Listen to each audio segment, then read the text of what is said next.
Are you the one throwing the ball, controlling the game, having your competitor in fear? Competitor could be another coworker or another. Are you controlling the game? And also, how good is your aim? Okay, we are back. I know you miss me. You don't have to tell me. I just know. I had a feeling. Now, we got a couple interesting topics today. Very, very interesting. More than a couple. So we're just going to jump into it. Episode 5. Interesting. The perfect dodgeball game. The perfect dodgeball game. So you know what I'm going to do, and I don't spoil. I'm just going to read the description. When Chia-hao discovers his new intern is homeless, he offers him a place to stay. As they share the same roof, their bond quickly gets complicated. Sounds juicy. So, everyone, this is kind of in the LGBTQ concept, so it's okay. We can jump into it. We don't need to run away from it. The first point I want to talk about is coming out of the IKEA closet. Oh, you're like, why IKEA, right? So, coming out of the IKEA closet. So, in the show, someone is coming out of the closet. Now, why I say IKEA closet is because when you are coming out of the closet, are you coming out of the closet because of self-will, or are you coming out of the closet because it's a fashion? It's a trend. Either way you come out, you're coming out. But when I say IKEA closet, are you doing it just to join the wave? Or are you genuinely coming out of the closet? Or are you being forced out of the closet? So are you coming out of the IKEA closet means that are you doing it from the natural will, or is it kind of you're being coerced or pushed to do it? Because if you are, that's not right. You should do it because you naturally feel this is a direction that I want to take. This is what you want to do. So it's coming out of the IKEA closet, fashion, trend. If it's not organically motivated, or you're not propelling yourself to do it by yourself, then you're being forced to do it because you feel like, hey, I want attention. This is not right. You should only follow your heart. Coming out of the closet, the IKEA closet. Now, the second point is dodgeball like life? Are you ducking or are you throwing? And this aspect is quite interesting because in the game of dodgeball, right, we all play dodgeball, especially for the foreign listeners. I know in America, everybody's probably played dodgeball. Basically, you throw the ball and your job is not to get hit. And if you're on defense, your job is to catch the ball. But isn't that kind of simply the same rules of life? You're throwing the ball to hit the target. You're aiming your life in a certain direction to hit the target. But sometimes we can't determine the outcome of what happens to us. It's a fate. There's a new word. It's called a Mercury retrograde. It's going to happen regardless. It's going to come our way. Then we get on the defensive side, right? Where it says we are dodging the ball. The game is called dodgeball. So how many times in life have you dodged the ball? And how many times in life have you been hit by the ball? And is this a good analogy to have? Is dodgeball similar to life?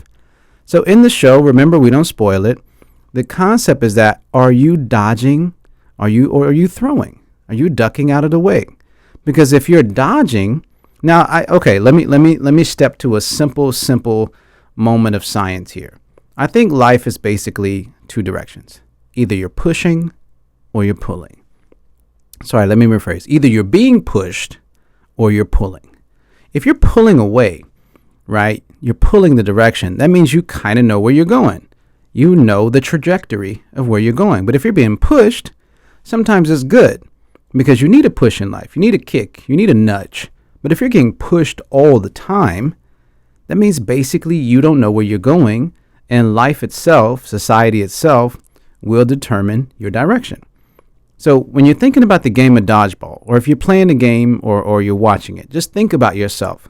Are you the one throwing the ball, controlling the game, having your competitor in fear? Competitor could be another coworker, another handsome guy, another beautiful woman, whatever it is.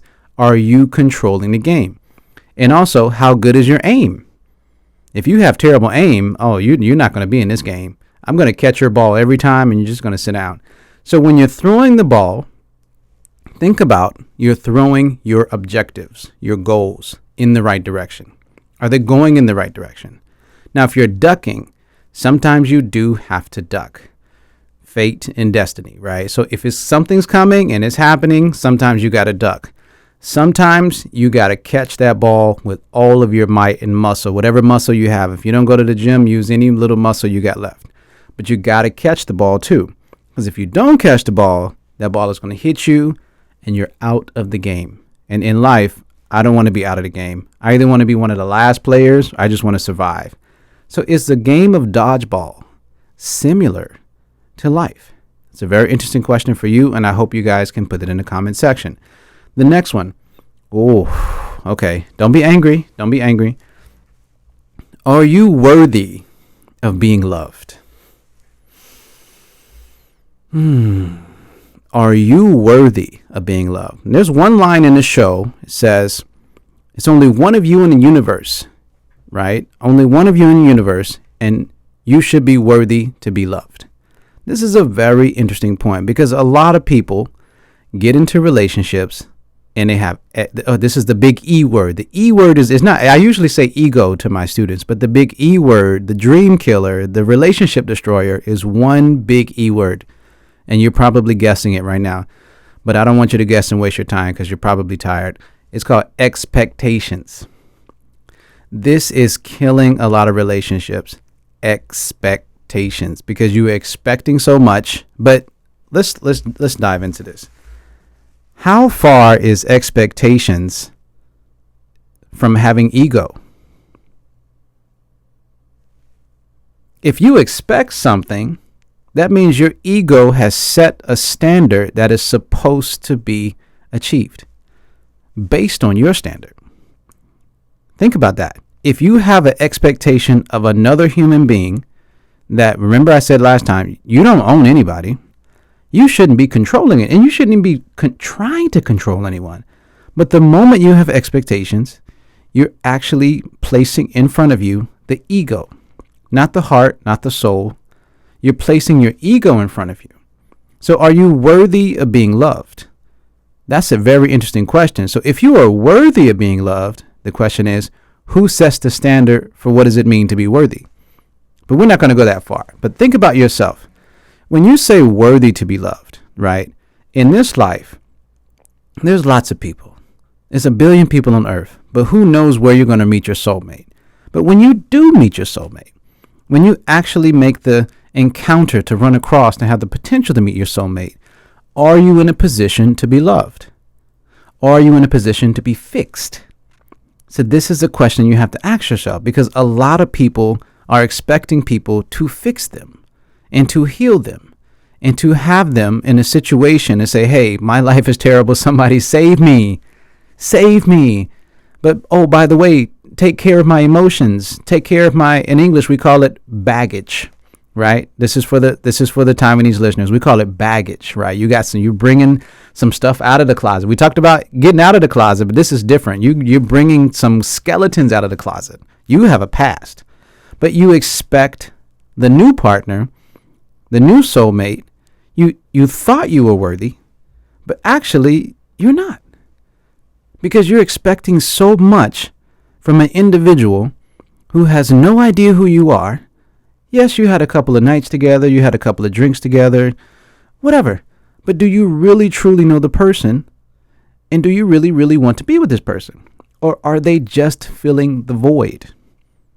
If they're just filling the gap, this relationship is not going to last. And we have to go back to the first question. Are you worthy? Yes, we have past, we have things, we have ghosts, we have skeletons in our closet. Everybody, nobody's clean. Everybody has a little bit of dirt. But if your dirt is not that dramatic, you should be worthy to love, as long as you communicate what happened in the past, and as long as you're very clear and transparent about what this relationship is. Are you worthy?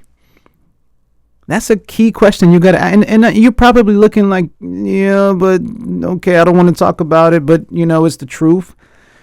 Guys, we got to get away from that. Don't procrastinate. Procrastinate, for my Taiwanese listeners, a very simple explanation. You know you got to do it. You should be doing it. It should have been done, and you're still not doing it. That is procrastination. Super easy, right? Now, that is, are you worthy of being loved? This is different because, like I said, we don't want to spoil. Revenge or communication, right? Revenge or communication. This is very critical.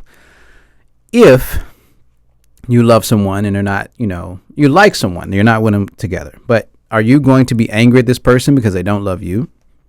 And what are you going to do to get their attention? Right? If they don't look at you, if they don't think you're worthy, then what? This is a key question, right? So are you going to revenge by being angry with them or being a jerk or being a loser? Or are you going to try to communicate with them to try? Because maybe they don't know you're the one. Maybe they don't know. But you haven't presented yourself in the right manner, right? So revenge or communication. Are you just going to be angry at this person? You can't force people to like you. And you can't be angry at people for not liking you. They don't even know who you are, right? Maybe their standard is not what you want to be, right? So that's revenge or communication. And it says, would you have a fake marriage to impress your parents? Now, we don't spoil. There are a couple scenes about this. Like I said, we don't spoil it. But would you have a fake marriage to impress your parents just to get them to be quiet? Because we know how it is. Hey, where are my grandkids?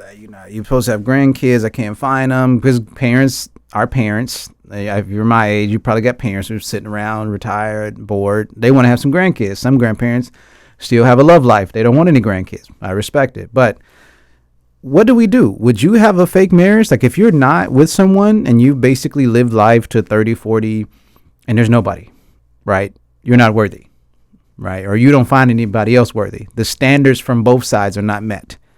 Would you have a fake marriage just to keep them quiet, but it's a lie? That's another question. So that's a very interesting question that you got to ask yourself, because this is, I can't spoil the show, but this is kind of one of the elements of the show. Remember, we're talking about season 1, episode 5, the perfect dodgeball game.